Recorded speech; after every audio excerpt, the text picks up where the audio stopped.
as Supriya ji also said already, that in post-colonial India, independent India की history में ऐसे घटना हुआ ही नहीं in इस देश में. It has never happened. The manner of the constitutional mechanisms have collapsed. The 60,000 people rendered homeless, thousands of them, as we speak here, they are languishing in relief camps.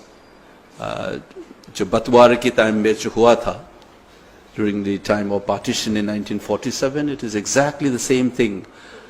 You will feel so bad if you happen to visit that in your own country we are reenacting the same tragedy. If you visit those relief camps, you will sense it. Our Prime Minister seems to be more concerned with crises and conflicts in other parts. And just as people used to say, Europeans used to look at Africans and Asians, jo Hutus and Tutsis were fighting among each other. It is their problem. And what we as European can do, kind of things, दूर से देखने का जो एक तरीका है, I think sadly the Prime Minister of this country seems to be doing exactly the same. He thinks that conflict in Ukraine is more important than the crisis in his own country, in Manipur.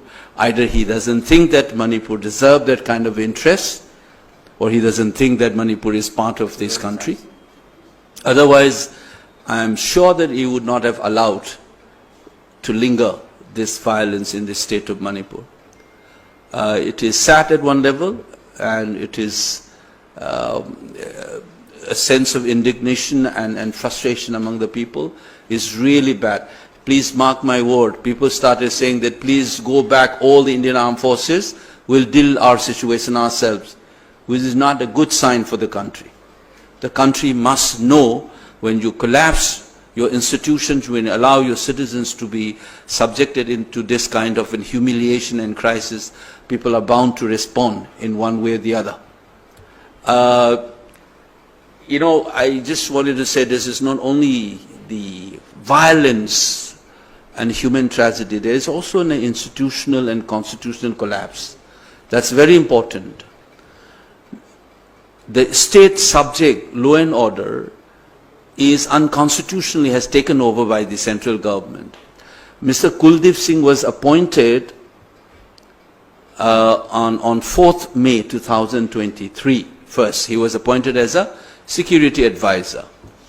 And then on 31st of the same month, he was again appointed as a chairman of the Unified Headquarters, which is commonly referred to as Unified Command. What is this? Unified Command or Headquarters. This is where you have the representative of the Army, the BSF, the CRPF, the paramilitary forces like Assam Rifles, Manipur Police, IB and intelligence unit. Everybody is there to coordinate. The mandate is to deal with the security and law and order situation in the state. And now that we have flagged up these issues long time back, who is in charge of the state of Manipur?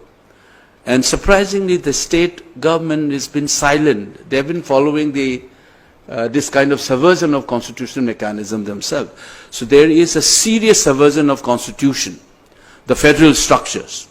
I just want to remind you, some of you, that there's Baba Saheb Ambedkar once said, there is a sovereign and plenary authority of the state cannot be eroded.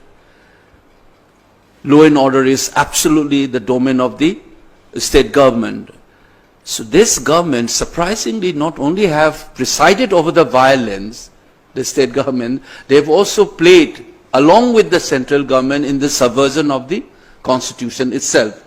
So defending Manipur right now is also defending Indian constitution, that the federal structure remains intact. And I think this is something that we must keep in our mind. And I think we have crossed all limits. The constitutional propriety, from the dimension of humanity, आप लोग सोचिएगा कि इस देश का prime minister जो है उसके दिमाग में क्या चल रहा है? I started thinking like that now. What is there? Is it some kind of a psychological breakdown? that you don't feel the need to intervene.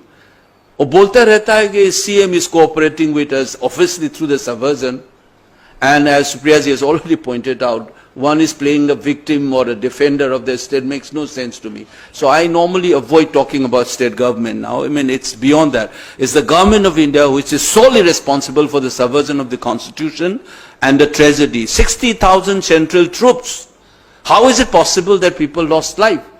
Manipur's population is like a district of Delhi. 33 lakhs was around that, and 22 square kilometers, 1,000 kilometers. Such a small state, you have a presence of 60,000 troops.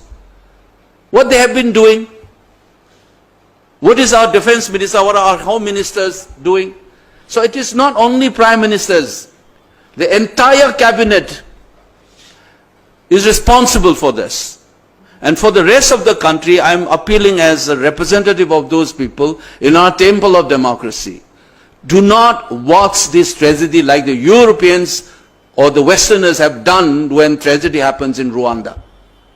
The fight between Tutsis and Hutus, are you going to say that, oh, Kuki and Meiteis are fighting? That attitude is what the government of India is trying to preach by allowing this violence to go on for 16 months. And I think our leader Rahulji is very decent when he said the Prime Minister should visit. He has appealed as a national leader. I often wonder if none of the national leaders have not visited, what would have people felt? They would have felt abandoned.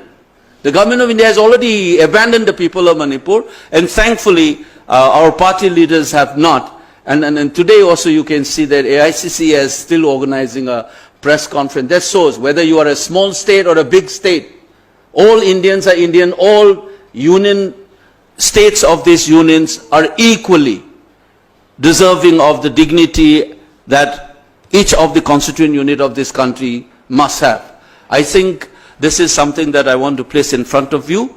Please communicate this message and make sure that the Prime Minister at least comes back to his senses and try to intervene decisively, ask his security forces to act, rein in the violence, and denounce all kind of sectarian-based political demands. That kind of politics must also be rejected. Only then this peace will come back. These two needs to be done. I think the people have already spoken out, the people of Manipur, despite their tragedies. And I think the situation is, if you allow this to go on, the kind of sentiment, I hope still that it remains towards the BJP. It should not turn towards the country. And the BJP is making in such a sensitive state the sense of abandonment and neglect, and in fact also complicit in some way with the violence is not a good sign for this country. I think government of India must realize this sooner the better. Thank you.